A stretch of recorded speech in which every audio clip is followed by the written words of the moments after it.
We have had a ton going on here this summer. Everything is coming out of the garden all at once, and the farmers markets have opened up, and we've got a ton. One thing that we grow a lot of is berries in our garden, and I feel like we've overdone it this year. We have way too many. We can't even harvest them all.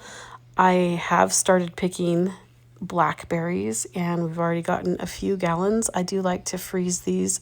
So I first wash them, put them on a baking tray with a washcloth to absorb the moisture, and then I put them in the deep freezer and freeze them individually, then dump them into a gallon size bag and freeze them like that. I like it this way because they're not stuck together in the freezer. When you want to get them out, you can just grab a handful. Oh, another thing that is off and coming on at the farmer's market and in the mountains is huckleberries.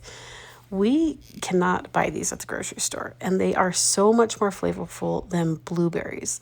Huckleberries you can pick up in the mountains where we go around McCall this time of year, and we also can buy them at the farmer's market. So I actually bought these ones at the farmer's market, and I'm making a Huckleberry Cobbler. This recipe is on the blog at farmhouseharvest.net, and it's definitely one you're going to want to try. If you don't have huckleberries, get the wild blueberries from the grocery store. They're smaller and they're more flavorful than the big fresh blueberries. So you're going to start with 4 cups of huckleberries in the bottom of your baking dish.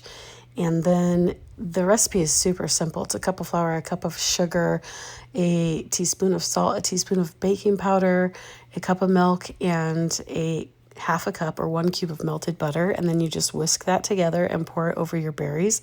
Of course, in the berries, you can squeeze a lemon juice, add some lemon zest, but you don't need to if you've got huckleberries because they're so flavorful. You just pour this batter over the top, and I like to shake it a little bit or spread around a little bit so that the batter goes down into the berries, and then you bake it. And I'm baking this at 350 degrees for about 45 to 55 minutes until it's golden brown on top, and then pull it out. And that batter seeps down into the berries and thickens it, so it's like a pie filling. And then the crust is just golden and just cobblered with the like cobblestone roads with the blueberries on top. And it is just one of summer's best desserts. And I actually do make it all year round because we freeze so many berries.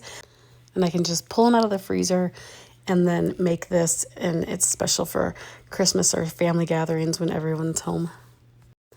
I really like making cobblers because they're so simple and so delicious and so easy to make. So I do have this recipe on the blog at farmersharvest.net, as well as a peach cobbler recipe and a blackberry cobbler recipe.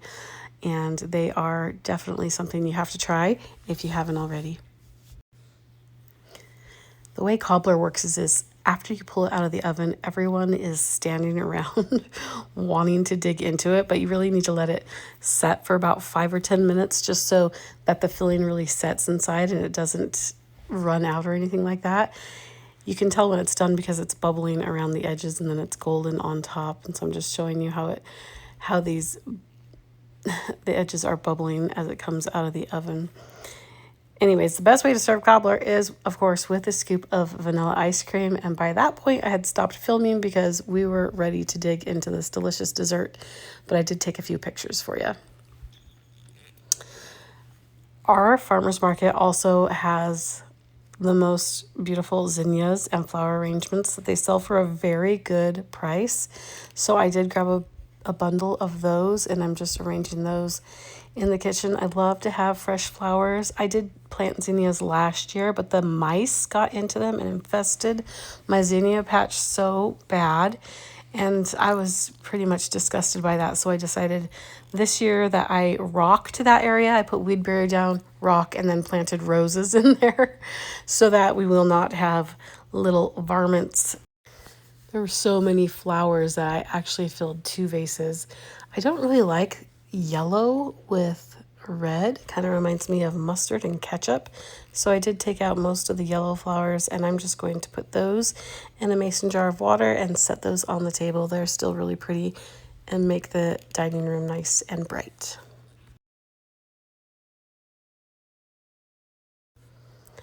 Every year I try to get my hands on apricots. I do have a couple apricot trees, but they're not producing yet.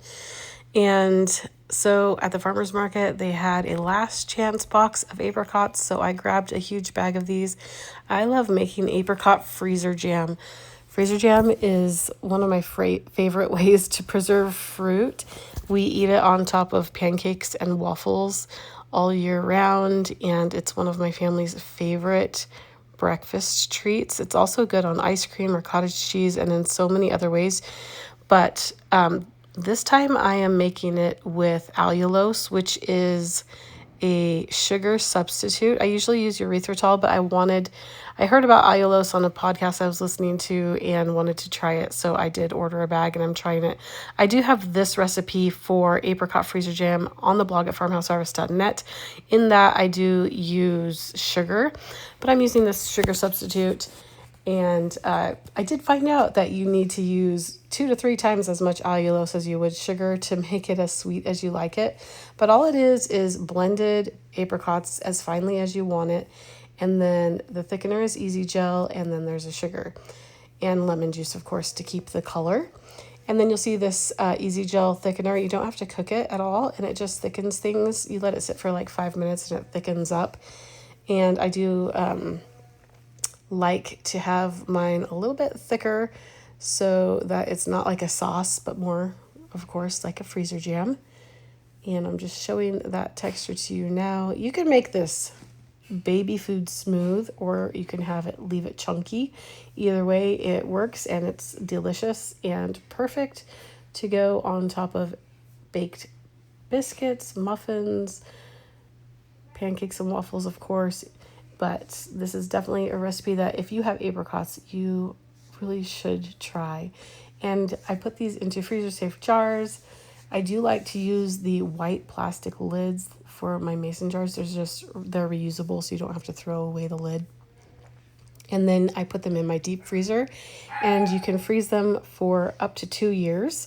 You can probably freeze them longer than that, but they will discolor a little bit on the top and lose a little bit of nutritional value, but they still taste delicious. And it's a great way to preserve fruit and have something fresh in the middle of winter.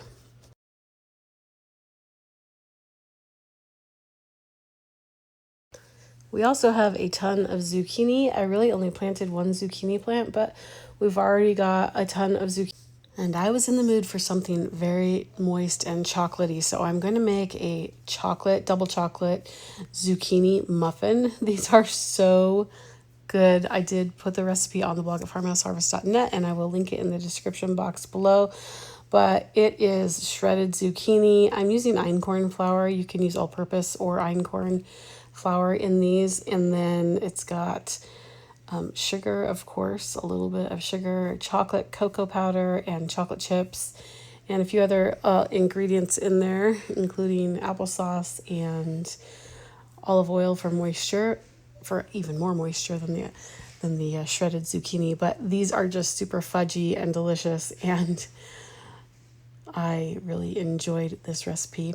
You can make it with a chocolate streusel topping or just by itself, more like a muffin style. Either way, they are delicious, and it's a great way to get your family to eat zucchini without even knowing that they're eating zucchini. Honestly, you can see the zucchini shreds in some of them, and it probably depends on how fine you shred your zucchini.